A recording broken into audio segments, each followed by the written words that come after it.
Queridos, o pastor Isaías já falou o que nós falamos aqui, e por diversas vezes, eu gostaria que você entendesse.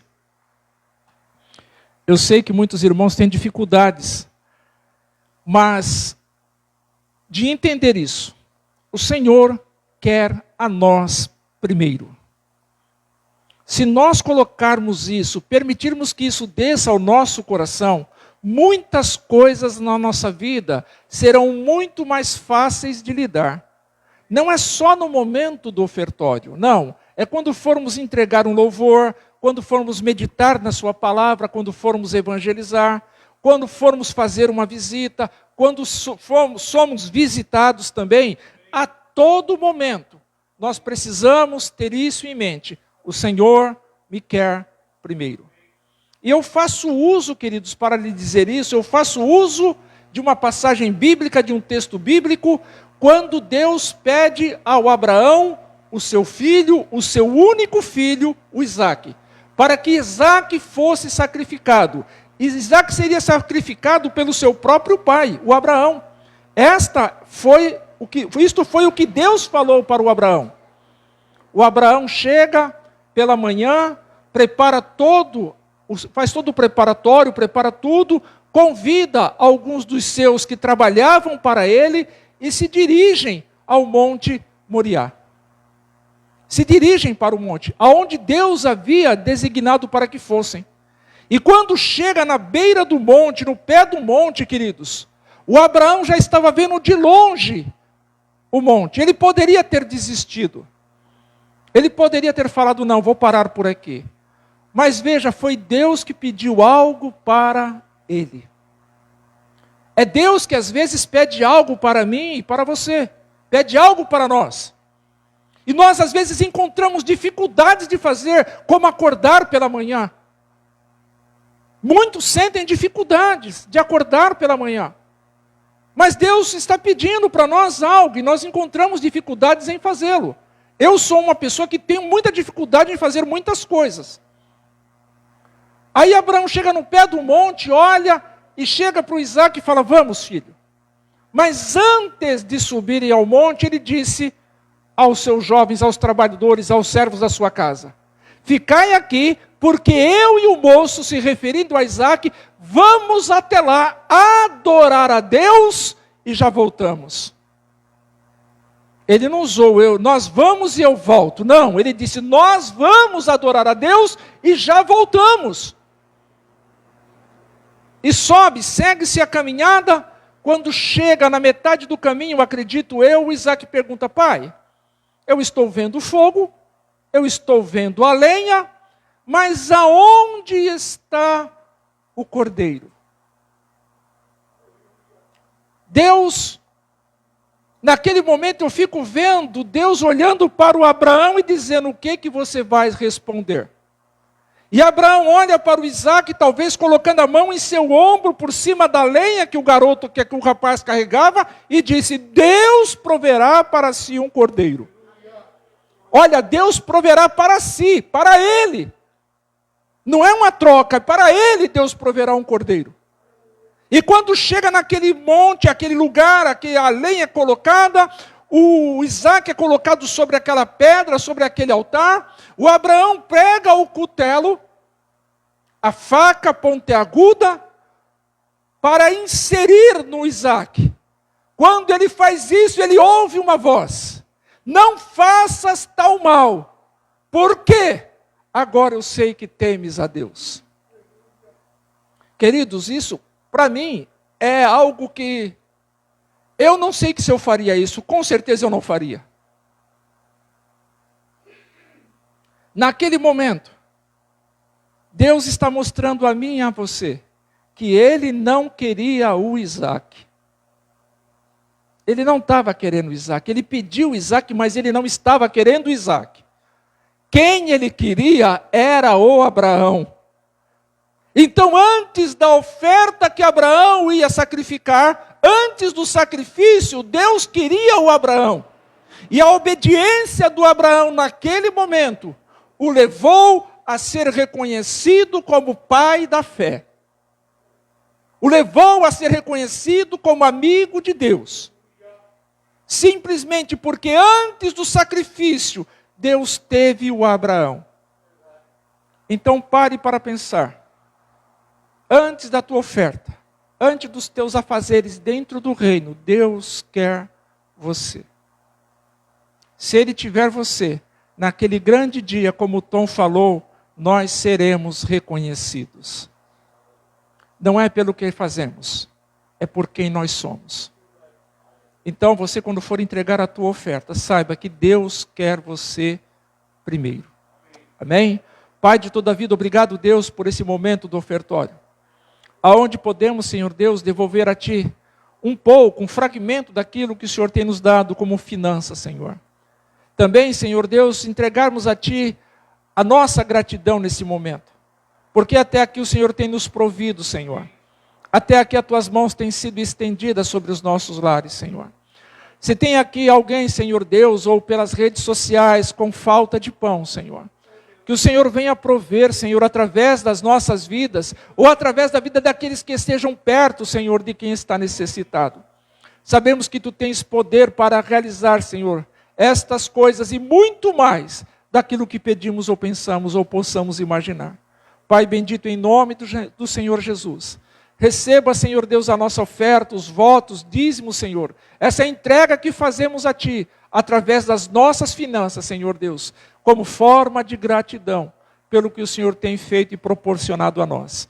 Em nome do Senhor Jesus, eu oro juntamente com os meus irmãos que são os Teus filhos e fazemos isto agradecidos. Amém, Jesus. Vamos, queridos, fazer a leitura da palavra, Evangelho de Cristo, ou melhor dizendo, Tito, capítulo de número 2. Tito, capítulo de número 2, glória a Deus. 2 louvores que há muito eu não ouvia e que me alegram o coração, como tenho dito. Deus está aqui. E o outro foi, a cruz não conseguiu deter o autor da minha vida. Nem a cruz, nem o túmulo conseguiram deter o nosso Senhor. Mas teve alguém que fez Jesus parar. Sentado à beira do caminho, ele gritou: Jesus, filho de Davi, tem misericórdia de mim. E Jesus, o texto diz que Jesus parou, mas a cruz não conseguiu detê-lo. A cruz não conseguiu fazer ele parar.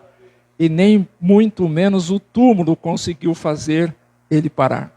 Querido, Tito, capítulo de número 2, versículos do número 11 ao de número 15, nós lemos assim: porque a graça de Deus se há manifestada, trazendo salvação a todos os homens, ensinando-nos que, renunciando à impiedade e às concupiscências mundanas, vivamos neste presente século sóbria, justa e piamente, aguardando a bem-aventurada esperança e o aparecimento da glória do grande Deus e nosso Senhor Jesus Cristo. Aleluia. O qual se deu a si mesmo por nós, para nos remir de toda a iniquidade e purificar para si um povo seu especial, zeloso de boas obras. Fala disto e exorta e repreende com toda autoridade, ninguém te despreze. Glória a Deus. O versículo de número 14. O qual se deu a si mesmo por nós, para nos remir de toda a iniquidade, de toda força contrária moral, de toda a iniquidade, e purificar para si um povo seu especial, zeloso de boas obras. Queridos, o Paulo escreve essa carta a Tito. Nós não temos muitas informações a respeito deste servo de Deus, o Tito. Mas o Paulo escreve essa carta a ele, porque o Tito era uma pessoa que estava responsável pela igreja ali na ilha de Creta. Ele estava como se fosse um pastor. Ele estava ali para poder organizar, dar continuidade àquilo que o apóstolo Paulo havia começado. Então, o Tito está ali como pastor, como dirigente, como líder da igreja. E o Paulo escreve essa carta a Tito lhe dando conselhos. Por que precisava Tito ser aconselhado? Porque alguns judeus que tinham se convertido ao cristianismo começaram a fazer uma mistura do evangelho com uma teoria. Aquilo que eles tinham como teoria, eles começaram a misturar com o evangelho. E chega ao conhecimento de Paulo sobre essas coisas. E Paulo, muito incomodado, acredito eu, orando a Deus, Deus mostra a Paulo o que deve ser feito. E o Paulo escreve essa carta. Escreve essa carta para que Tito lesse e para que Tito falasse, para que Tito pregasse e ensinasse a igreja. Tanto é que no versículo 15 ele diz: fala disto, sobre a graça de Deus, fala disto, exorta, anime, corrija, mas faça isso repreendendo, mas fale com toda a autoridade. E às vezes o que está faltando é autoridade. Às vezes o que falta é repreender. Às vezes o que falta é exortar, é ensinar. E o Paulo diz: e ninguém te despreze. O pastor Isaías falou aqui que às vezes quando se prega, quando se canta, alguém possa não estar recebendo, possa não estar... Isso é uma forma de desprezo. Mas observem que quando alguém despreza, alguém que fala com autoridade acerca da palavra de Deus, não é essa pessoa que está falando que é desprezada, é o próprio Senhor da palavra. Então, Paulo diz: ninguém te despreze. Agora observem, queridos, o texto mostra e envolve tudo, e que Deus dá sinais. É importante nós olharmos para isso, porque Deus dá sinais através da sua voz escrita. Deus fala comigo, fala com você, através da sua palavra e de outras maneiras também, mas principalmente através da sua palavra. Ele fala conosco e nos dá sinais. Da maneira que nós estamos agindo, vivendo, falando, procedendo, Ele nos dá sinais. E esses sinais são para que nós venhamos a nos colocar na vontade dEle. Porque, queridos, se nós estamos fazendo aquilo que queremos, como já foi falado, fazermos a vontade de Deus, mas se nós estamos fazendo aquilo que nós queremos e nos alegrando com aquilo, o Senhor vai nos dar sinais. Ele vai nos mostrar que nós estamos fazendo algo que está desagradando a Ele. Está desagradando. Então Ele nos fala através da sua palavra, nos dando sinais sobre o que Ele irá fazer. Se mantivermos a mesma postura, a mesma condição, o mesmo comportamento. Ele nos dá sinais. E isso nós encontramos por diversas vezes em textos escritos por Paulo, por Pedro. Nós encontramos pelo próprio João. Observem que o João escreve em 1 João capítulo de número 1, ele escreve assim: olha, eu vou ensinar a vocês aquilo que eu ouvi. Eu vou ensinar aquilo, que a mensagem que eu vou falar para vocês foi a mensagem que eu ouvi, que Deus é luz e nele não há treva alguma. O João está dizendo: eu vou falar para vocês a mensagem que eu recebi, é a que eu vou transmitir, que Deus é luz e nele não há treva nenhuma. E observem que ele continua dizendo: se nós dissermos que andamos na luz, e se nós dissermos que estamos com ele, que andamos na luz e estamos em trevas, nós somos mentirosos, nós estamos mentindo, não estamos praticando a verdade. Olha a advertência. Olha o sinal que Deus nos dá. Olha, se eu digo que estou na luz, mas estou andando em trevas, se eu digo que tenho comunhão com Ele, com o Senhor da palavra, com Deus Todo-Poderoso, mas estou andando em trevas, eu estou mentindo. E em mim não há verdade, eu não estou praticando a verdade. Mas o texto ainda diz: mas se andarmos na luz, aleluia, como Ele na luz está, temos comunhão uns com os outros, e o sangue de Jesus Cristo, seu Filho, nos purifica de todo o pecado. Isso nos mostra, queridos, que Ele nos dá sinais, Ele nos mostra por diversas vezes e diversas maneiras o que nós estamos fazendo e que tem desagradado a Ele. Ele nos mostra, porque Ele é um Deus de perto. e Ele é um Deus de longe. Os olhos do Senhor estão como chamas de fogo.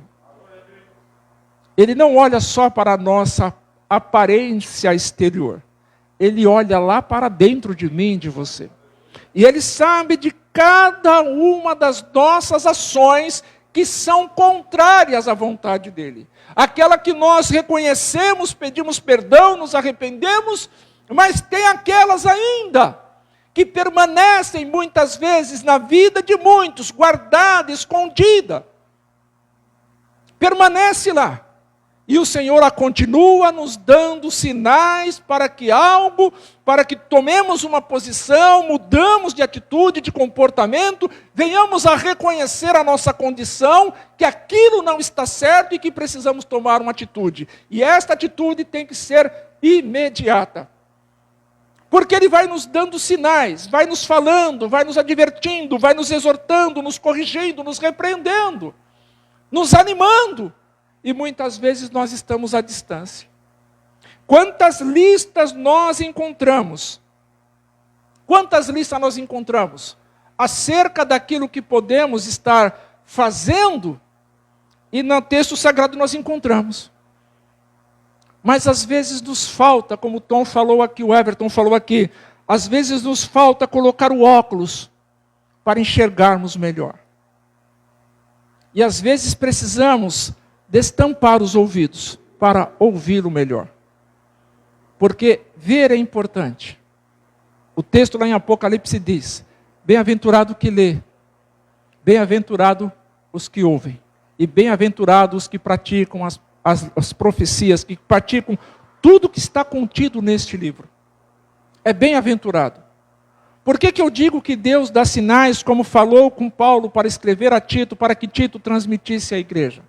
Ele dá sinais, queridos, porque daqueles que irão entrar e daqueles que irão ficar de fora. Ele nos dá sinais. Quem é que vai entrar? E o que precisa ser feito para entrar? E os que vão ficar de fora é porque deixaram de fazer. Observem, queridos, já falei isso em outras oportunidades. Muitos não irão entrar. Não é pelo que estão fazendo de errado. É pelo que estão deixando de fazer o que é certo. Porque o pecado, queridos, que podemos praticar, o Senhor pode perdoar. O Senhor pode transformar. Agora, se eu e você olhamos e achamos que aquilo não tem problema, o Senhor irá nos dar sinais. Ele irá nos dar sinais a respeito das nossas condutas, a respeito dos nossos comportamentos. É por isso que existem duas portas. É por isso que existem dois caminhos. É por isso que existem duas respostas. É por isso que existem dois destinos eternos. É por isso que existe um só Salvador. Porque Ele tem autoridade para falar. Agora observem. O Paulo trata de tudo isso com Tito, dando conselhos. O Paulo escreve porque está, de uma certa forma, preocupado com a igreja do Senhor. E é por isso que às vezes nós insistimos tanto com os irmãos sobre oração, sobre estarem nos cultos, sobre participarem, sobre compartilharem aquilo que está abençoando a sua vida, como já foi falado, sobre lugares, sobre pessoas.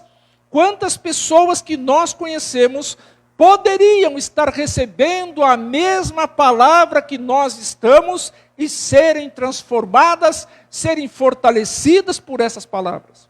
Mas às vezes nós ouvimos, nós alimentamos e fica só por aí.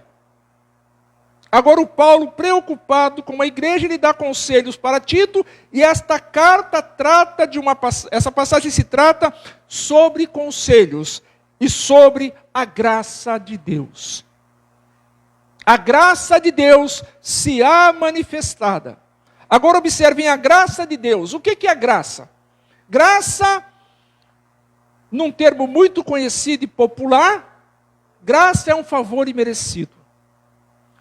Nós precisamos parar também para refletir que é um favor impagável, que é um favor irretribuível, que é um favor incalculável, que é um favor incomparável, que é um favor, queridos, que não temos como agradecer a Ele por esse favor. Não se trata só de um favor imerecido. Não se trata só de algo que Ele fez por mim, por você, em que nós não merecemos. Em que nós não merecíamos. O Paulo fala ainda sobre a manifestação dessa graça, sobre a manifestação desse favor.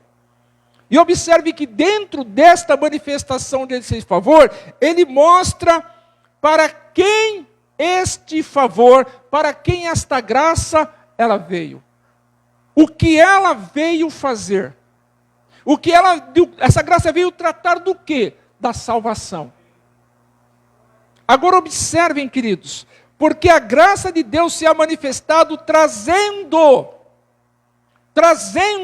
oferecendo, se colocando à disposição. Se colocando à disposição. Aqui está dizendo, trazendo salvação a todos os homens. Aqui não diz que a graça, ela finalizou dizendo, você está salvo. Aqui está dizendo que está trazendo. Você pode levar um presente para uma pessoa, como já foi falado até nesse dia, e a pessoa rejeitar.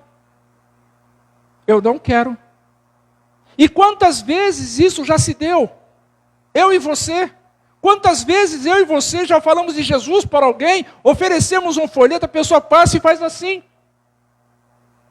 Talvez fosse aquilo que ele estivesse precisando para mudar o curso da sua vida. E às vezes a pessoa rejeita. Às vezes a pessoa rejeita porque o seu coração está endurecido. Mas a graça de Deus se manifestou trazendo, observem que ela se manifesta de diversas maneiras para nós sermos alcançados.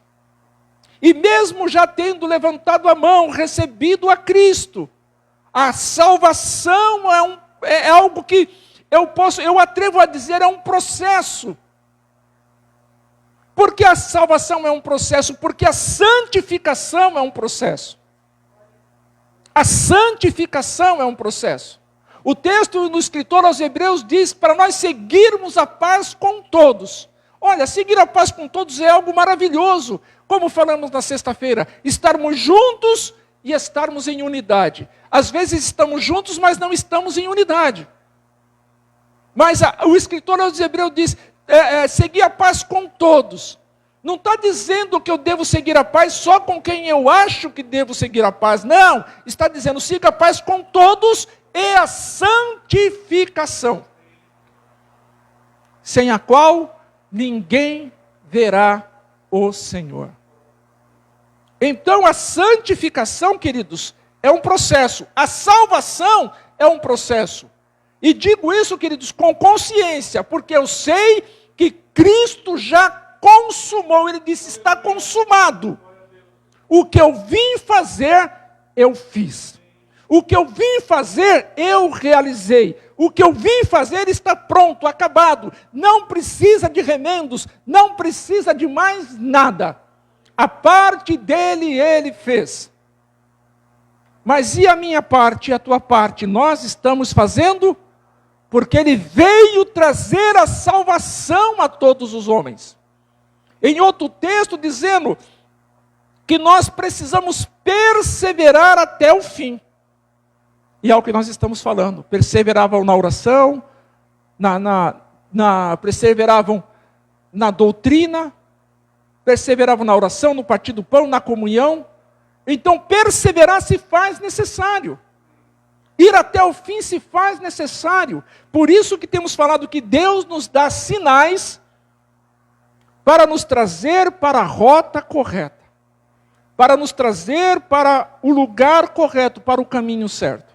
Então a graça de Deus se manifesta para trazer salvação. E o que ela veio fazer, a graça, trazer salvação. E a quem ela veio trazer a salvação? A nós. A mim e a você. O Senhor se manifestou. O Senhor veio para trazer a salvação. E trazer a salvação a todos os homens. Não foi só a um grupo, não. Não foi só uma etnia, não. Não foi só uma nação. Não foi só um povo escolhido por ele, não. Porque tanto é que em João diz, Evangelho de Cristo, segundo escreveu João capítulo 1, ele vai dizer que veio para o que eram os seus, mas os seus não o receberam. Mas a todos quantos o receberam, deu-lhes o poder de serem chamados filhos de Deus. Então, ele veio para os seus e os seus o rejeitam. Ele vem para nós e às vezes o nosso comportamento não é diferente daquele povo que ele escolheu para ser o seu povo. Às vezes o nosso comportamento é igualzinho. Rejeitamos o tratar de Deus na nossa vida. Mesmo sabendo que a graça de Deus se há manifestada. Então ele veio trazer salvação a todos os homens. Essa é a parte que Paulo aconselha. Ele mostra para o Tito, dizendo, Tito, é isso aqui, ó. O evangelho é isso. O que eles aprenderam, que você aprendeu é isto, Tito. Agora você precisa ensinar, que é o versículo de número 12. Ensinando-os que renunciando à impiedade. Eles renunciando à impiedade e às concupiscências mundanas, vivamos neste presente século sóbria, justa e piamente aguardando a bem-aventurada esperança e o aparecimento da glória de Deus, o nosso Senhor Jesus. Observem, queridos, para ensinar a renunciar. A renúncia, o que o Paulo está dizendo, são as coisas do mundo. E muitos nos dias de hoje se abraçam mais com as coisas do mundo do que com as coisas de Deus. Estão mais ligados às coisas deste mundo do que com as coisas de Deus. Como foi falado, colocar Deus em primeiro lugar, se importar mais com as coisas de Deus, se voltar mais para as coisas de Deus. E muitas vezes, queridos, muitos estão agindo contrário ao que o Paulo está falando para Tito e para nós também, para renunciarmos à impiedade. É deixarmos de viver coisas ímpias que os ímpios vivem. Renunciar à impiedade. A prática deles não serve para nós. O que eles fazem não serve para nós. O que eles falam não serve para nós. É isso que o Paulo está falando. É preciso renunciar o comportamento ímpio, o envolvimento com as coisas que o mundo oferece, que podem nos afastar da presença de Deus. Deus nos dá sinais daquilo que Ele irá fazer. Ele nos dá sinais para mostrar quem é que vai entrar e quem é que vai ficar de fora. Ele nos mostra, Ele nos dá sinais. As concupiscências, os desejos desenfreados. Aquilo que muitas vezes, como Paulo diz, aquilo que eu quero fazer eu não faço. Mas o que eu não quero fazer é isso que eu acabo fazendo. Por quê? Está desenfreado. É um caminhão numa ladeira, não tem como parar. Mas o Senhor vem pela sua palavra e nos adverte. Olha, com sinais Ele nos adverte. Continuar assim vai ficar de fora. Pare com isso, renuncie à impiedade, renuncie às concupiscências mundanas. Aleluia! Vivamos nesse presente século sóbrio, de forma sóbria, de forma clara, ouvindo o que o Senhor está falando, entendendo o que o Senhor está falando, praticando aquilo que Ele está falando. Então o Paulo está dizendo para o Tito, você precisa ensinar. O que precisa ser feito é você ensinar. Que o importante mesmo, que eu preciso aprender, que você precisa aprender, é não nos envolvermos com as coisas deste mundo. Mas aí deixamos de nos envolver com as coisas desse mundo, mas nós estamos nos envolvendo com as coisas de Deus. Porque não é só deixar de fazer, O Paulo está mostrando isso. Não é só vocês deixarem de fazer as coisas do mundo. É preciso fazer as coisas de Deus. É preciso buscar o reino de Deus. Colossenses, quando Paulo escreve ao Colossenses, ele deixa isso bem claro. Se já morremos com Cristo, se nós já estamos mortos com Ele, precisamos pensar nas coisas que são lá de cima, e não nas que são da terra. Então não adianta pensar, deixar de fazer as coisas que estão no mundo. Ótimo, já foi um bom começo. Mas aí eu venho para o corpo, estou junto, mas não sou um com o corpo. Então eu deixo de fazer as coisas do mundo, mas não faço as coisas que Deus está me ordenando para fazer. O Paulo deu conselhos a Tito, faça isso. É preciso fazer isso. O que era preciso fazer? Deixar de fazer as coisas que o mundo estava oferecendo. E não é porque ele passou pela cruz, não é porque Cristo passou pela cruz, que eu não tenho que fazer a minha parte. É isso que o texto está mostrando. O Paulo estava falando com Tito e o Tito estava falando com a igreja, com pessoas que já eram conhecedoras do Evangelho, das boas novas de salvação. O Paulo já havia falado, o Tito agora estava reforçando. Então não é porque Cristo passou pela cruz que eu esqueço-me das coisas do mundo e também não pratico as coisas do reino, não. Eu tenho que deixar de fazer as coisas do mundo e tenho que fazer as coisas de Deus. Quanto mais eu me alimentar da palavra, mais eu ficarei distante do mundo. Quanto mais eu me envolvo com as coisas do reino, menos eu me envolvo com as coisas do mundo.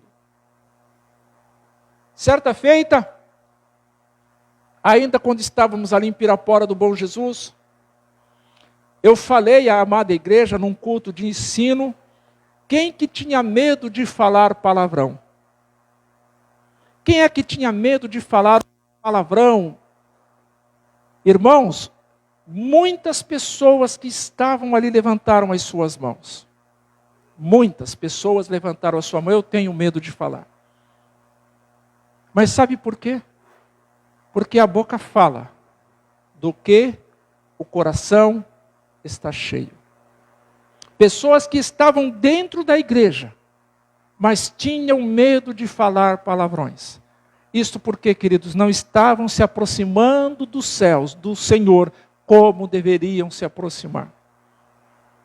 Nós não podemos ter medo de falar palavrão, porque isso não faz parte do vocabulário de um santo de Deus, de quem o Senhor resgatou, de quem o Senhor tirou do lamaçal do pecado.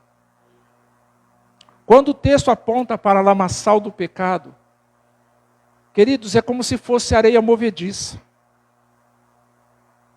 É como se fosse barro escorregadio. Não consegue se manter de pé. E cada vez que se mexe para sair, afunda mais. Por isso que o texto nos mostra que ele nos resgatou do lamaçal, tirou-nos do lamaçal do pecado e colocou-nos sobre uma rocha, aleluia. Ele nos tirou desse mundo mau e nos colocou sobre a rocha que é Cristo, para não mais afundarmos, para não mais tatearmos, para não mais escorregarmos. O Paulo ensinando isso à igreja, e isso começou a ter uma mistura de Cristo, Evangelho, salvação, com teorias. E nós precisamos estar atentos. Se o que nós estamos ouvindo é um evangelho que transforma, é um evangelho que confronta, é um evangelho que incomoda, ou são teorias? Ou são teorias? O evangelho nos mostra. E o Paulo ensinou, e o Paulo disse para Tito, você deve ensinar. Agora só renunciar às coisas do mundo? Não. O Paulo fala, você renuncia às coisas do mundo. E passa, aleluia, a esperar, a aguardar o aparecimento da glória do grande Deus. Ele não coloca só Deus, não, como às vezes nós colocamos. Ele coloca o grande Deus, o nosso Senhor Jesus Cristo. Eu vejo Paulo aqui se alegrando em dizer que Ele é grande. E às vezes nós nos limitamos a dizer Deus e nos limitamos a dizer só Jesus. E ele fala o grande Deus. Queridos, nós deixamos as coisas do mundo, renunciamos às coisas do mundo. Nós começamos a pensar no Senhor. E quem pensa no Senhor, aguarda pela sua vinda, pelo seu retorno. Nós iremos participar daqui a alguns instantes do pão e do cálice. Por quê? Porque ele disse, fazei isto em memória de mim. Até que eu venha. Aleluia. Até que eu venha, ele disse. E eu fico maravilhado, Senhor, queridos, quando essa palavra, ela vem ao meu encontro, ao teu encontro, até que eu venha.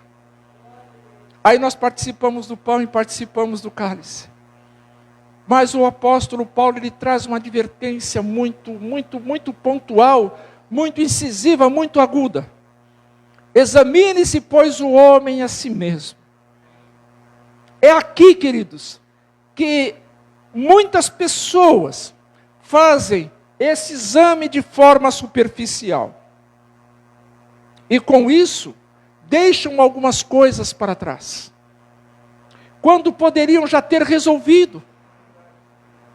Quando poderiam já ter acertado, mas ficam postergando, ficam adiando, ficam colocando sempre para frente, achando que pedir perdão para Deus está resolvido, porque lá em 1 João 9 diz, se confessarmos os nossos pecados, Ele é fiel e justo para nos perdoar de toda iniquidade. Ele é fiel e justo para nos perdoar. Sim, Ele é fiel, Ele é justo para perdoar. Mas por que tem coisas que nós só acertamos, queremos só acertar com Deus? E às vezes não acertamos com quem é devido acertar, com quem está do nosso lado. A quem muitas vezes nós ferimos. A quem muitas vezes tem alguma coisa contra nós. Por que que nós não acertamos? Aí chega nesse momento, Senhor, me perdoa. E Ele está disposto a perdoar. Senhor, me perdoa que eu quero participar do pão e do cálice. Participa do pão e do cálice, porque naquele momento o coração realmente está voltado ao arrependimento. Mas chega no dia seguinte, nos dias que se seguem, aquele sentimento continua. Aí chega no próxima ceia, é a mesma conversa, me perdoe, Senhor. Me perdoe porque eu não tive força. Agora, como é que eu posso aguardar a bem-aventurada esperança e o aparecimento da glória do grande Deus, nosso Senhor Jesus Cristo, agindo por muitas vezes com esse sentimento, eu devo pedir perdão só para Deus? Queridos, a Bíblia está repleta de respostas que nós queremos, que nós desejamos, para nos satisfazer. Está cheia. De Gênesis a Apocalipse eu encontro várias respostas para dizer que eu não preciso pedir perdão para quem eu feri. Está cheio.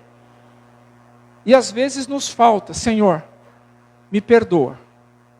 Assim como eu tenho perdoado a quem tem me ofendido.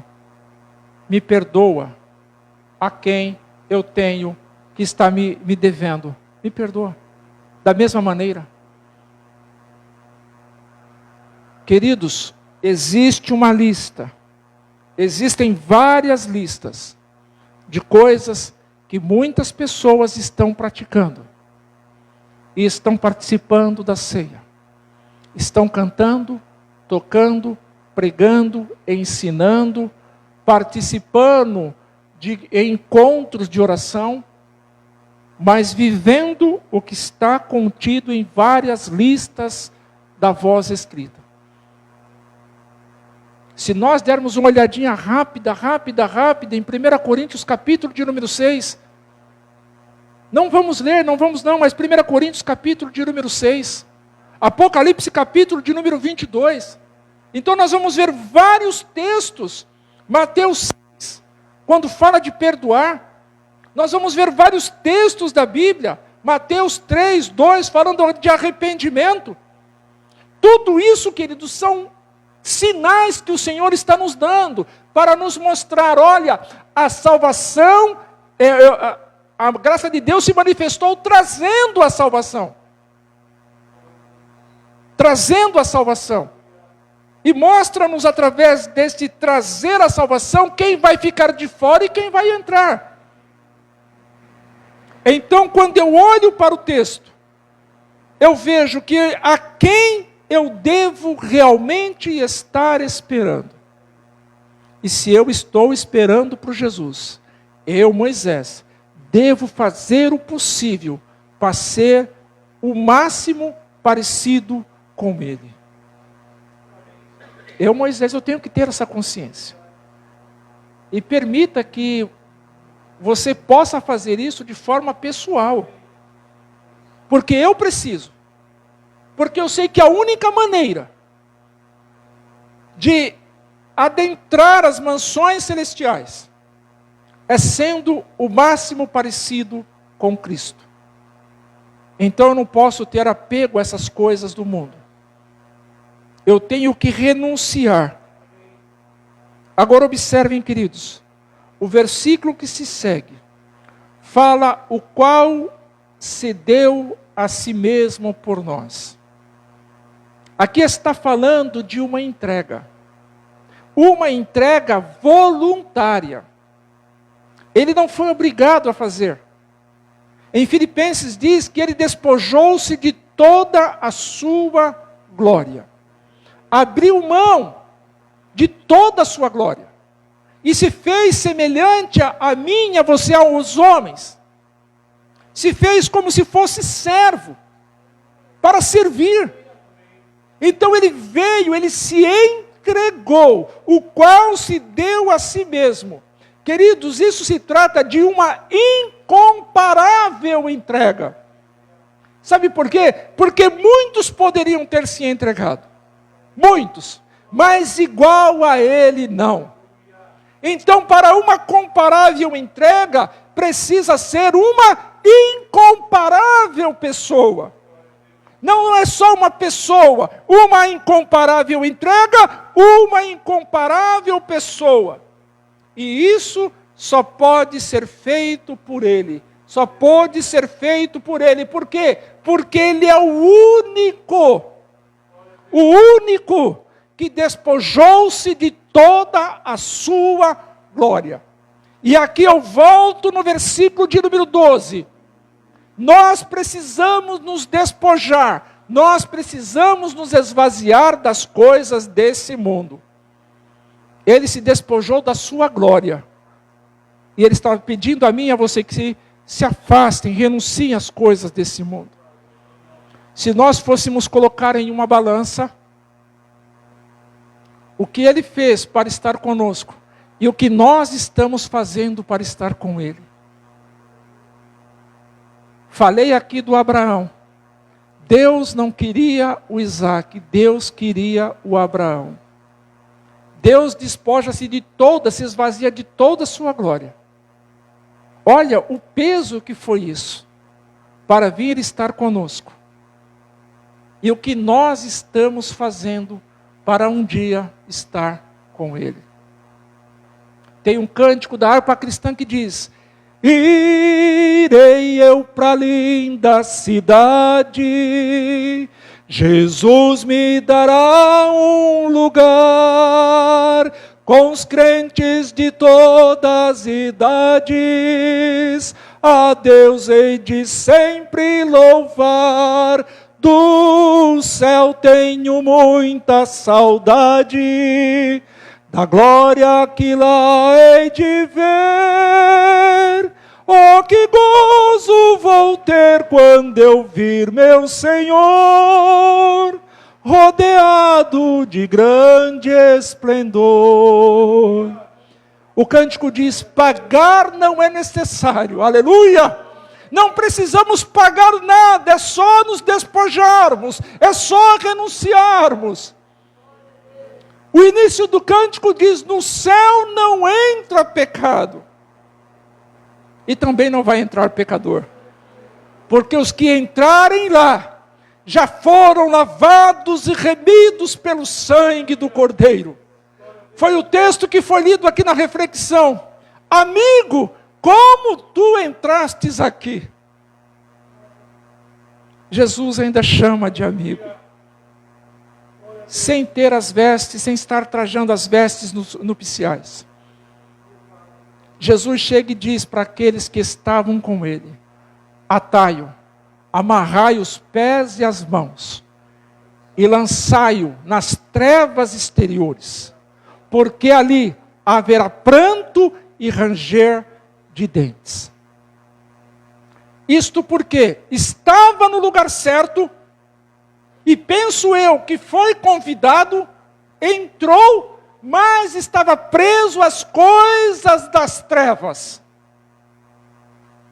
Se andarmos na luz como ele na luz está, temos comunhão uns com os outros, e o sangue de Jesus Cristo, seu Filho, nos purifica de todo o pecado.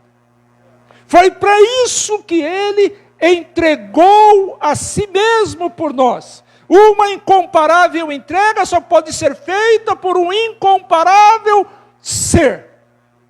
E este ser tem nome: Jesus Cristo. Aleluia, aleluia. Quem se entregou, queridos? Parem para pensar, se ele se entregou por nós, ele tinha um motivo para fazer isso. Ele não se entregou por mim, por você, para nós vivermos do mesmo jeito. Para nós recebermos o seu sacrifício e continuarmos fazendo as mesmas coisas que outrora nós fazíamos. Não, ele tinha um motivo: nos remir, nos resgatar, tirar da condenação a qual nós estávamos destinados. Ele nos remiu, nos resgatou, nos tirou do charco de lodo. Ele tinha motivo para fazer isso. E uma grande entrega, queridos. Alguém só entrega alguma coisa por um motivo de igual peso. O que ele fez, resgatar-nos do pecado, mantém o mesmo peso, queridos. Você só compra uma coisa que realmente tem valor, você não vai comprar ela por um preço barato. Você vai pagar o preço que vale. E o que ele fez foi valer o que ele comprou. O que ele comprou tem um preço. O texto nos diz que fomos comprados por um bom e alto preço. Preço de sangue. Preço de sangue. Então, quem se entregou, ele se entregou e tinha um motivo igual. Agora observem, nós olhando para Romanos, se nós olharmos para Romanos capítulo de número 3, nós vamos ver quem nós éramos.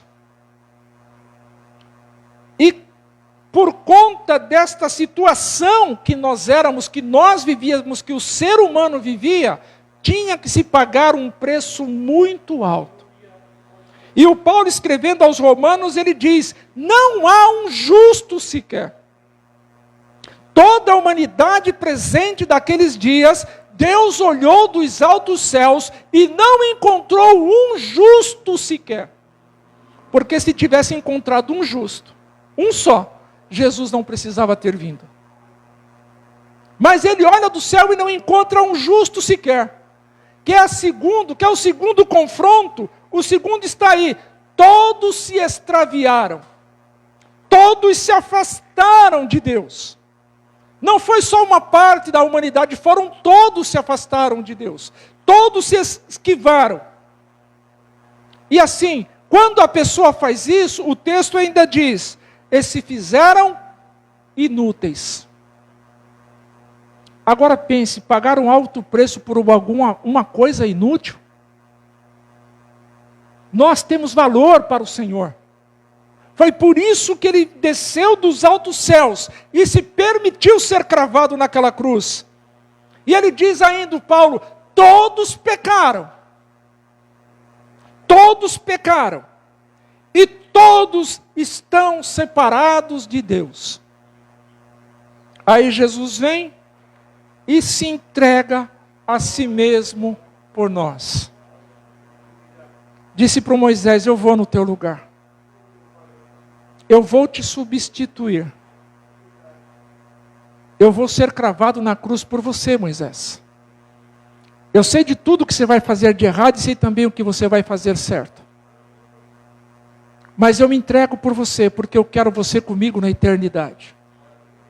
Eu estou fazendo a minha parte, Moisés. Faça a sua.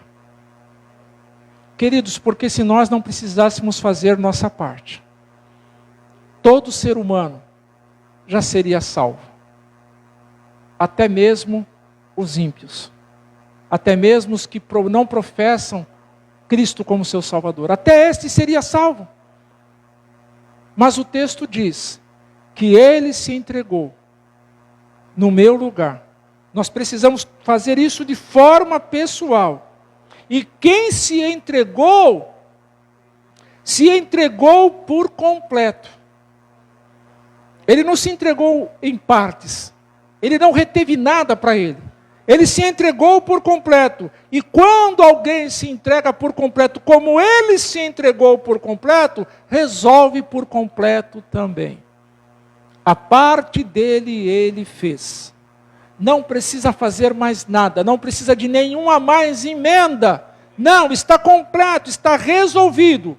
Quem se entregou para realizar. Ele se entregou no meu lugar, a fim de me remir de toda a iniquidade.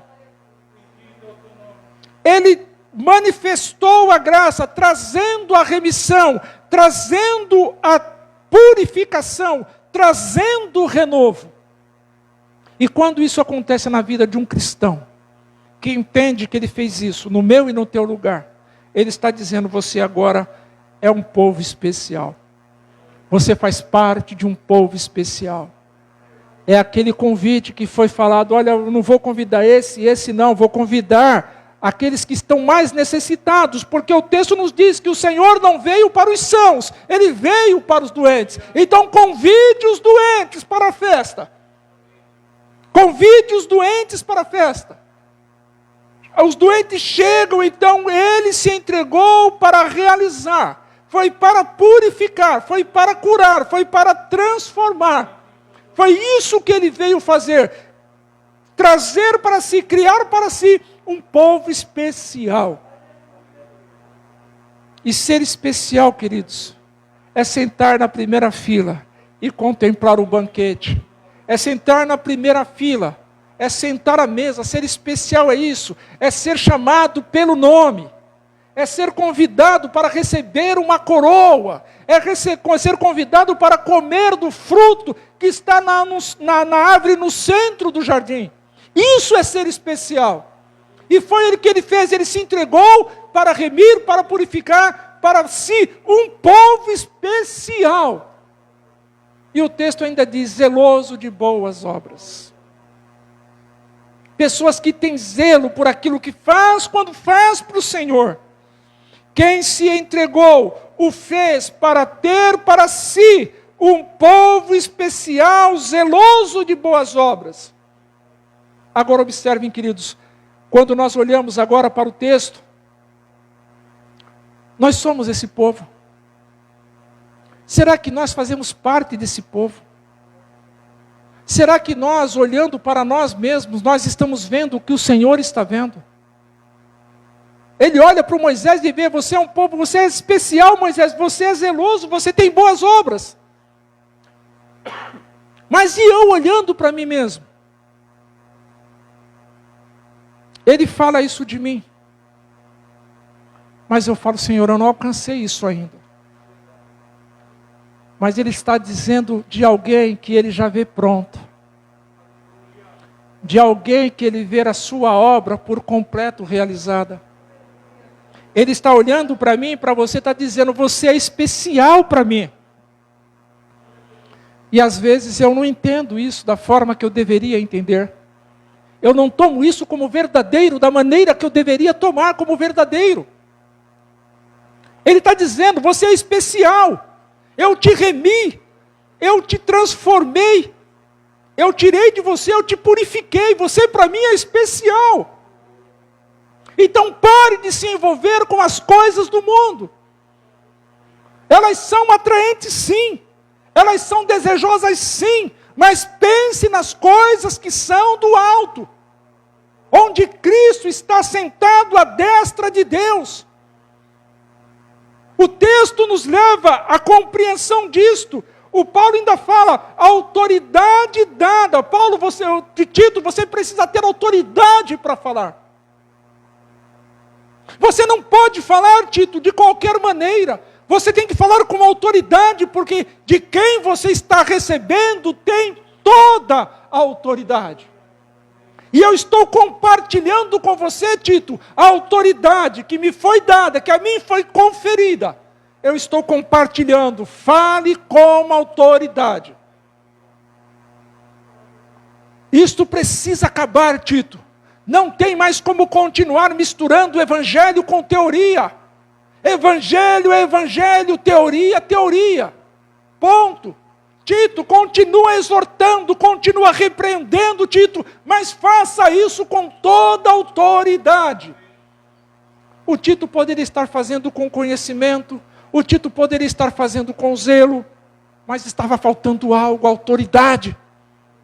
E Deus conferiu a Tito, através de Paulo, autoridade, para que falasse com autoridade, exortasse com autoridade, repreendesse com autoridade.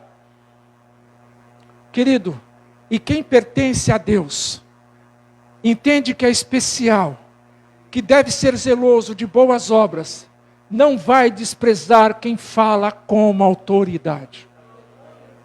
Quem fala e fala da parte de Deus.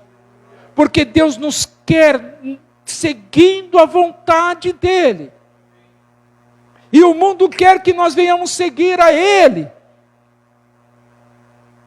Por isso que o Paulo diz, no versículo 14, a carta que ele escreve ao Tito, o qual se deu a si mesmo por nós. Observe que o Paulo coloca ele, Tito, no mesmo patamar que os demais. Ele se entregou por nós, para nos fazer pessoas diferentes. O Paulo em 2 Coríntios capítulo 5, ele diz de uma outra forma. Ele fala a respeito, se já estamos com Cristo, se eu estou com Cristo, eu sou uma nova criatura.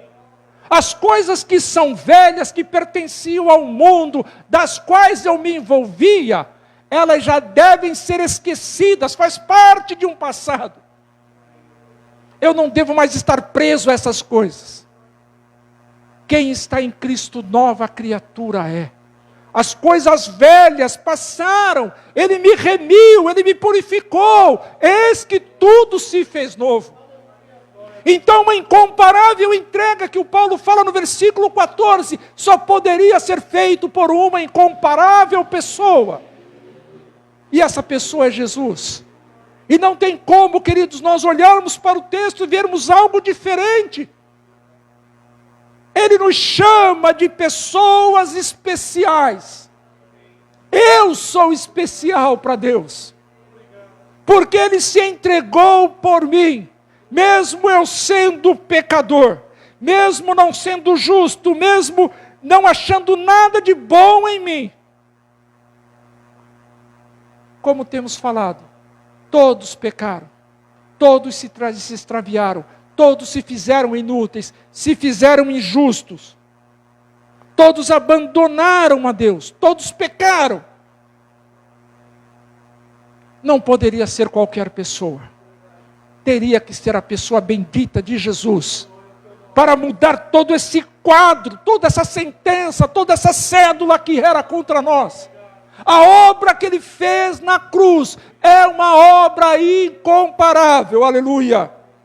Ele se deu a si mesmo, substituiu o Moisés para me resgatar. substituiu Moisés para transformar, e com esta transformação, colocar em mim qualidades do reino.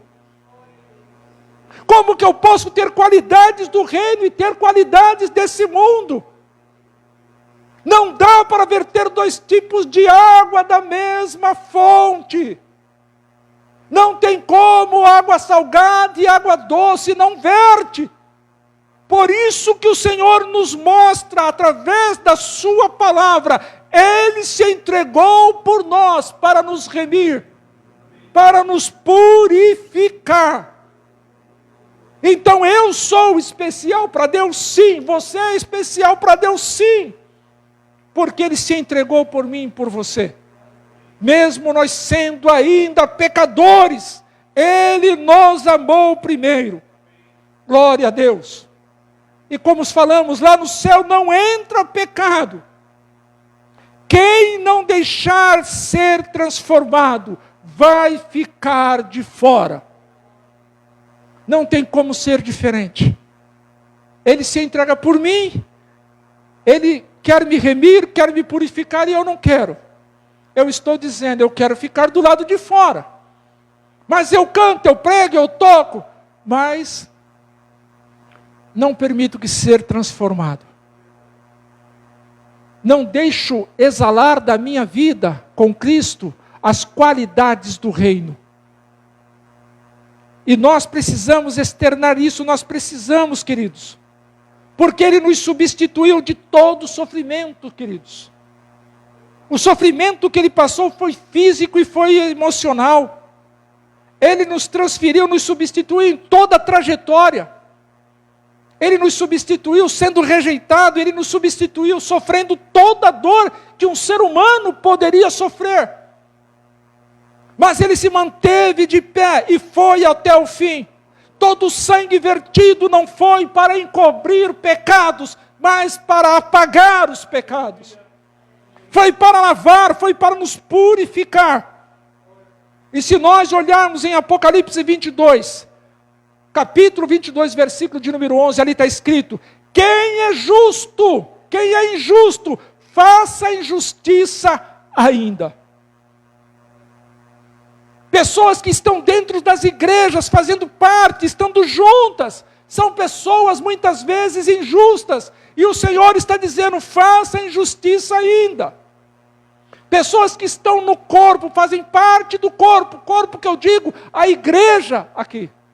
Por isso que o Paulo traz essa advertência, traz esses conselhos a Tito.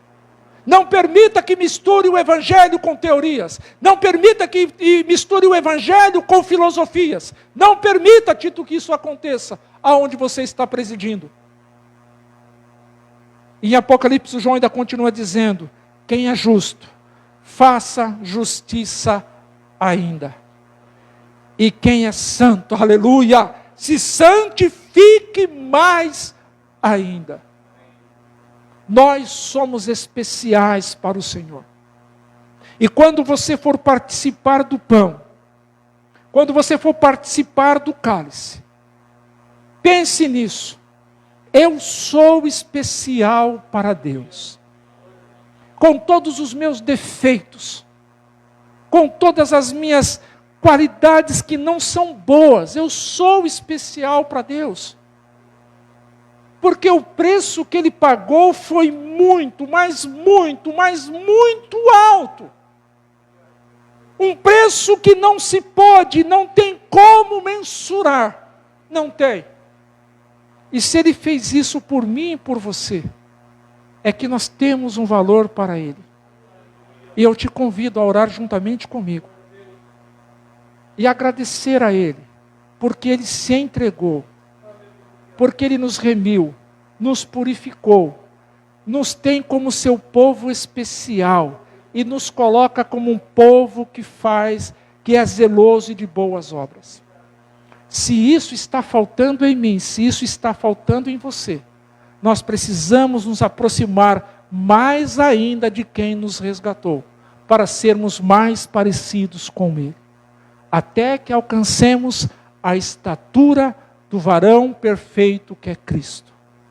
Nós precisamos estar completos, Porque, como temos dito, Ele nos dá sinais do que irá fazer, de quem irá ficar de fora e de quem entrará.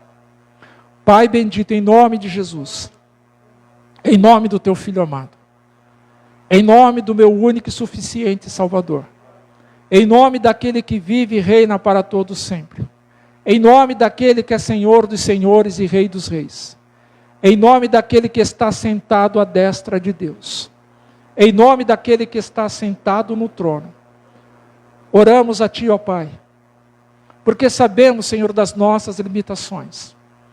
Conhecemos, Senhor Deus, aonde precisamos ser melhorados, aonde ainda precisamos, Senhor Deus, ter qualidades do Teu reino. Oramos a Ti, Senhor Deus, reconhecendo a nossa pequenez e a Tua majestade também, Senhor. Reconhecemos, ó Deus, que nesse momento, ó Pai, falamos contigo porque é o único recurso que temos.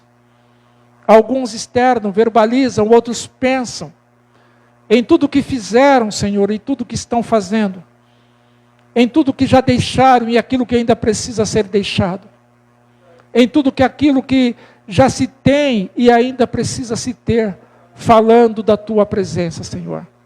Bendito Deus, juntamente com os meus irmãos, oramos a Ti, Senhor, por esse momento, em que estaremos celebrando a ceia, Senhor, cumprindo a ordem que foi dada por Jesus, o nosso Senhor e Salvador.